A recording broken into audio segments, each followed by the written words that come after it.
Determine the force in each member of the loaded truss. So, diba? Again, ang mahalaga is the free body diagram. So, una, nandiyan dyan yung reaction at A. So, this is a rocker or roller. Then, sa C, meron siyang vertical and horizontal. So, siguro, ito yung CY ko na lang. Tapos, yung CX ko, asan ko siya i-assume? By engineering judgment. Diba ang sabi natin yung magre-resist siya? So, going to the left. Bakit ko ginawang ganun? Kasi kung nakita ko, yung force kasi na external force natin dyan is meron lang siyang horizontal na to the right. Eh di, syempre, kukontra nga, diba? Sabi natin, nagre-resist yan ng vertical and horizontal. So, ang nire-resist niya is to the right to. So, kailangan kukontra sa kanya, no? So, ano yung una yung gagamitin dito? Ilan lang yung force niyan kumpara dati, no? So, una, summation ng anong gusto niyo? Forces ng X equals to 0. To the right, positive. So, we have 600 minus Cx equals to 0. Cx is equal to positive 600 Newton. Sir, what if inassume ko na to the right yung Cx? O, edi magne-negative yon yung value na masasolve nyo. Kapag nag-negative, edi mali lang yung direction. So, next. Sir, how to solve for Cy and Ra? So, di ba sabi ko nga, pagka magsasolve kayo, sa hinge kayo lagi mag-moment. So, summation ng moment at C equals to 0. Assuming clockwise positive. So, ano yung mga forces na magpaproduce ng clockwise? Nandiyan si Ra. Ano yung moment arm ni Ra from point C? Diba ito yun? That is 6. Class, parang awa pakisolve ng maigi reaction. Minus si 400 magpaproduce ng counterclockwise. That is 400 times 3 minus 600 times 4 equals to 0. Therefore, Ra is equal to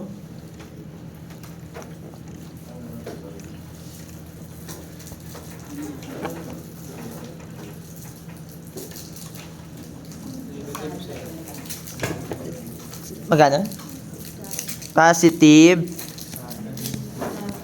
Shift solve lang to. Hindi, kaya negative na kuha mo. Tatranspose pa kasi siya sa kabila. Para mo. So, magkano si Ra? 600. Ngayon, mag-summation tayo ng forces vertical is equal to 0, upward, positive. So, we have Ra plus Cy minus... Nag-mute na ako.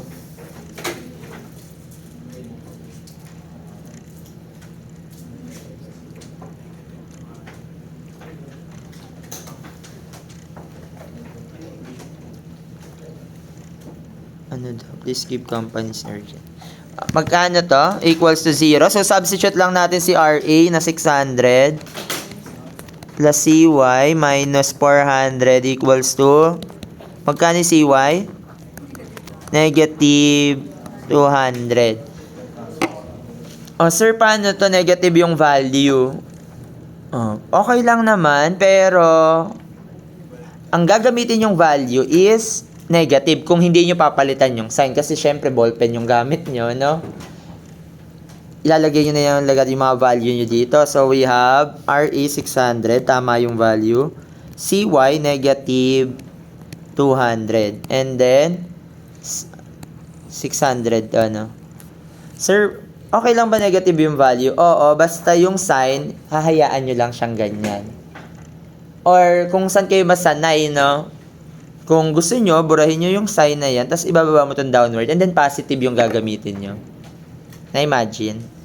Paano mas gusto nyo? Yung hindi napapalitan yung direction, no? Okay lang. Pwede naman talaga yan. Okay. Ngayon, kapag na-solve nyo na yung mga reaction, syempre una lang naman lagi yung sinasolve yung reaction. Ngayon, Pagka method of joints yung ginagamit nyo, pipili kayo ng joints na konti lang yung member na nakadikit. No? Method of joints. So, anong joint yung may konti lang yung member na nakakadikit? Ay, hindi, dalawa lang muna yung nakakonect. A, no? Sa C, pwede rin, di ba? No? So, ang ginagawa dyan, at joint A, so, unang step, at joint A. So, drawing nyo yung joint. Ito yung joint A natin. Ano yung mga nakakonect sa kanya? Meron tayo ditong member. Tapos, may horizontal member. No? Tapos, yung reaction, nandiyan dyan, hindi na magpapatalo, no? So, this is 600, no? And then, dun sa bawat member, pag mag-a-assume kayo ng direction niyan, i-assume natin na tension. No? Hindi, bahala kayo kung saan kayo. Pero kung engineering judgment gusto nyo, no? Pwede nyo naman i-assume na kung saan nyo gusto. For example, dito, yung member AB. Diba itong member AB, sa tingin nyo, pag ginamit nyo yung forces vertical, saan ang direction ni AB? Downward, no? Kasi may upward force ka dyan, so kukontra si AB. Pero yun nga, sabi natin, okay lang naman na i-assume. So, una, i-assume nyo lagi na tension. Para pagka positive yung nakuha nyo, ibig sabihin, tama yung assumption natin. Pagka nag-negative, mali lang yung assumption. So, paano natin gagawin na tension siya? Hinihila niya yung joint. So, ibig sabihin, yung force is away dun sa joint. So, eto, this is the member AB ba? AB. And then dito, meron din tayo ditong member. May force tayo dito. Hinihila niya, which is AD. Si AB, meron niyang slope. Ano yung slope ni AB? 3 horizontal per vertical. And then, ang hypotenuse, 5. Okay. Sir, pwede na tayo mag-summation ng, di ba sabi natin, pag joint, di ba yan yung maganda sa truss. Dati, ang dami yung force na sinasummation, di ba? 4, 5. Ngayon, 2. Ilan yung unknown? 2. So, pwede nyo siyang masolve. Kasi, di ba, kaya kanina, kung nag-join kayo dito sa 3 member, ilan yung unknown? 1, 2, 3. Kaya sabi ko, mas maganda, maghanap kayo ng 2 members muna. Okay. So, ano natin gagamitin? Summation ng forces vertical. Along Y equals to 0. So, ano yung mga forces along Y? Assuming upward positive, 600 plus AB. Ano yung component niya? 4/5 equals to 0. Therefore, magkano si AB?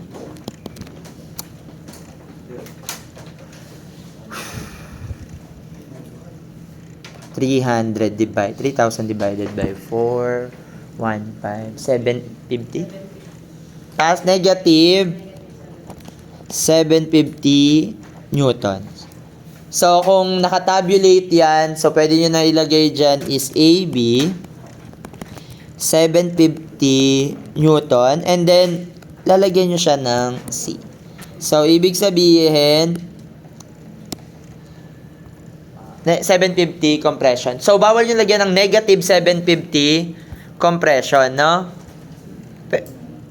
Ayan, for classroom, for discussion purposes, no? Or sa akin lang, no? Sa akin, no? Baka kasi may mga iba kayong prof na sa susunod na subject sa higher year ay hindi nila tanggapin. Ako, tinatanggap ko kasi nga, di ba, sinabi ko naman sa inyo na assume nyo lagi tension.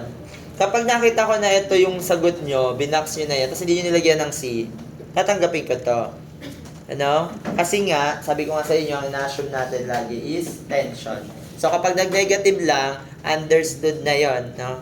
Naintindihan ko na to na compression. Okay, kahit i-box yun na nga yan, no?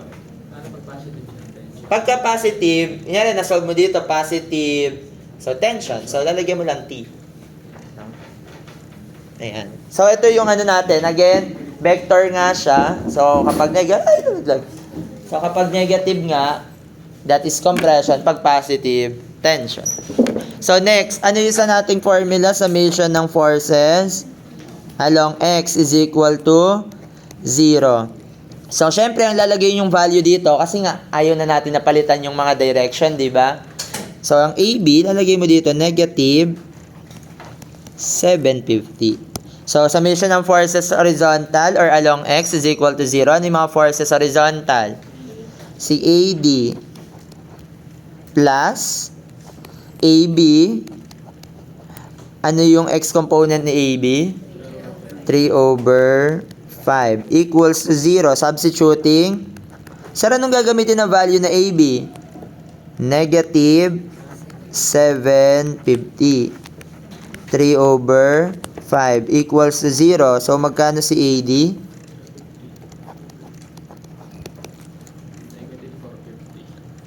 Positive. Ililipat mo sa kabila, no? Oh, kapag positive yan, understood na uli yan na tension. Ay, ganun lang yan, sir. Oo naman. Next. Siyempre, pagka method of joints, hanggat hindi nyo nakukuha lahat, ito yung joint na una, nakuha na natin to. Next, saan nyo gusto yung mag-joint? Sa? Hindi pa. Kasi pagka nakuha ito na yung B, isa to. Pagka kailangan mo pa rin to. Dalawang joints pa pala yung kailangan natin. So, saan na? C na lang. Para madaling i-drawing, no? Para walang naka-incline. Pero, again, walang mali. Basta kahit saan kayo mag-join, no? Basta may masasolve kayong dalawang member, no? At joint C.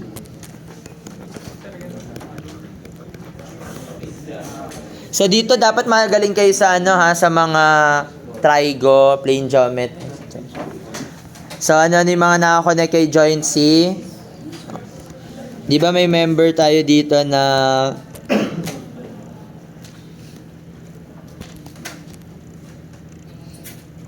ayan. Tapos, may reaction tayo. Ang reaction doon isang upward and then isang to the left. So, di ba nandito yung CY natin? Tapos, this is 600 and then, ano yung ginamit natin? Hindi natin pinalitan, di ba? Negative 200. Tapos, ito yung member natin na to. That is yung CD tsaka BC. Tama? Ano yung i-assume natin? Away, no? Hinihila niya para maging tension. So, dito hindi nyo tinitignan kung to the right or to the left yung i-assume nyo na positive, no? So, this is, anong letter yon? BC tsaka CD. BC. Class ang assumption natin is hinihila, no? Tension ng assumption, hindi to the left or to the right, no? So, assumption natin hinihila na tension yan. Ngayon, using summation ng forces horizontal or forces along X. So, ano yung mga forces along X? Is equal to 0, assuming to the right positive. So, we have negative BC, kasi to the left siya, tama? And then, minus 600 equals to 0. So, magkano si BC? Negative 600 Newton. Okay na yan. Or, para mas maganda, BC is equal to 600 Newton compression.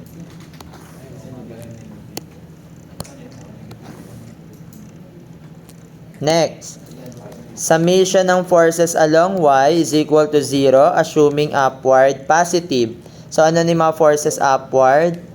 Yung negative 200 minus CD equals to 0. Therefore, CD is equal to negative 200 Newton. So, CD, that is equal to 200 Newton compression. O, ilang member pa ba? 5 yun, ano? Isa na lang. So, sa tingin nyo, saan kayo magjo-joint dito? Sa joint D or sa joint B? Sa kahit saan. Parehas naman tatlo yung nakakonect, di ba? Isa dito. Pero, pagka sa joint B kasi, ang problema dito, ang daming naka-island. Na dalawa yung naka-diagonal. Pero, pag dito sa D, isa lang. No?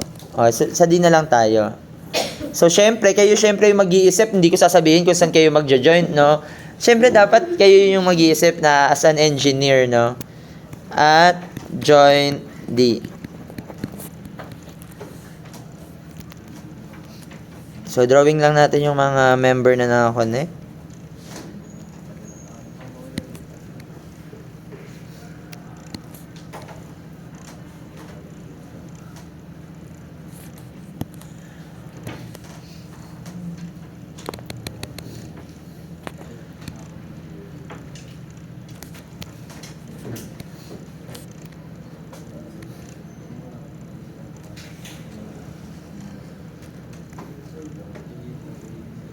Ayan. So, yung external force, hindi mawawala yan. Nandiyan dyan yung 600. Okay. At joint D yan, ha. Tapos, ano yung mga member natin dito sa ilalim? This is AD, di ba? Tama? So, ilagay nyo na lang. Assume natin yan AD. Tension pa din, di ba? O, tension, hinihila. AD. Tapos tension, inihila ulito. This is, anong letter yun? CD, tsaka BD. BD. Okay. Ngayon, yung mga value niyan, ano yung slope nito ng BD? 3, 4, 5 din, ano? Okay. So, kung makikita nyo, yung CD, di ba may nasolve na tayo dito? Saan yung ginamit natin dito? Negative 200. So, substitute nyo lang dito. This is equal to negative 200. And then, si AD, ano yung value ng AD natin? Positive, no? So, this is 450. Okay? So, anong value yung gamitin dito? Summation ng forces Y or X. Okay, talin?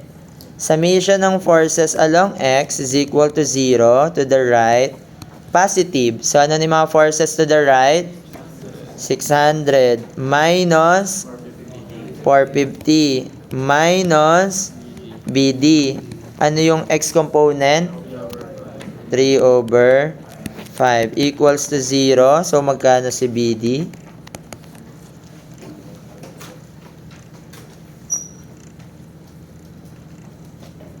Negative or positive? Parang positive.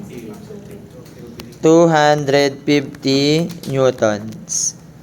Tension, no? Positive kasi. And then, checking. So, dapat, di ba sabi natin equilibrium? E di gamitan natin ang summation ng forces vertical is equal, y is equal to 0, upward positive. Ano ni mga forces upward? Nandyan si BD. Ano yung component ni BD? 4 over 5 minus 200 equals to 0. Substitute lang natin yung BD. We have 250 by 4 over 5 minus 200. 0 ba to? Tama ba? 5. Ayan. Therefore, checking. Ano lang to checking? So, minsan sa lecture, sa exam, ganito yung nakalagay.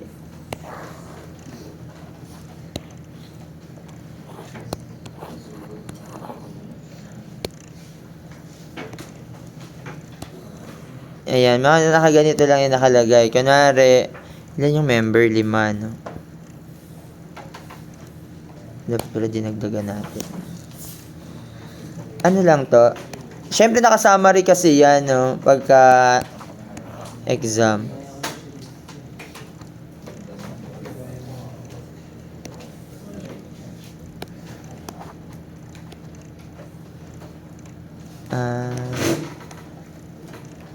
Paano mag-add?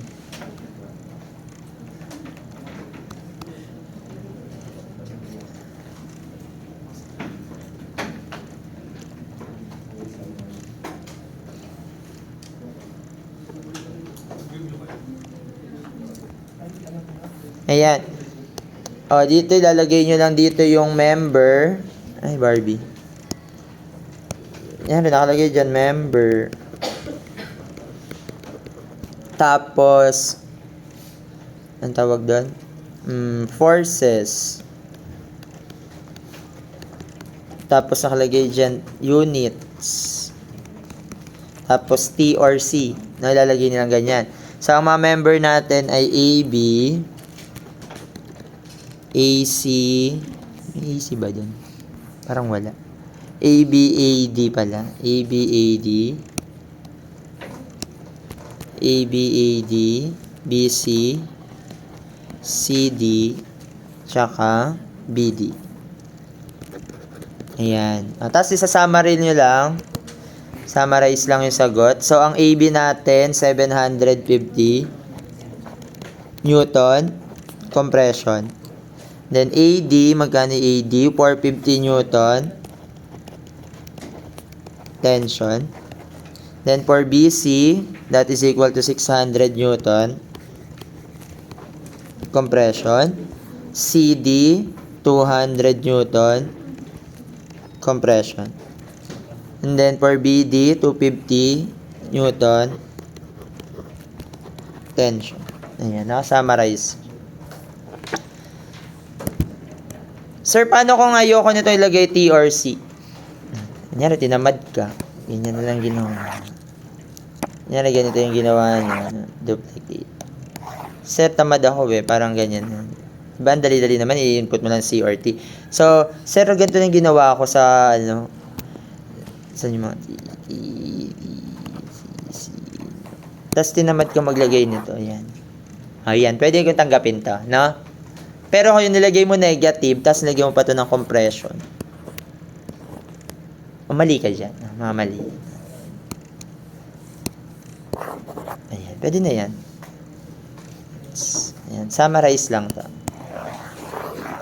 So, sa next subject nyo, ano naman yan? Kailangan nyo yan. So, kailangan yung mga compression force, compressive strength, no? Paano checking? Summation of forces along Y. Ano yung mga forces sa Y? BD, upward, may component, tapos may upward ka minus. Ayan. Whew.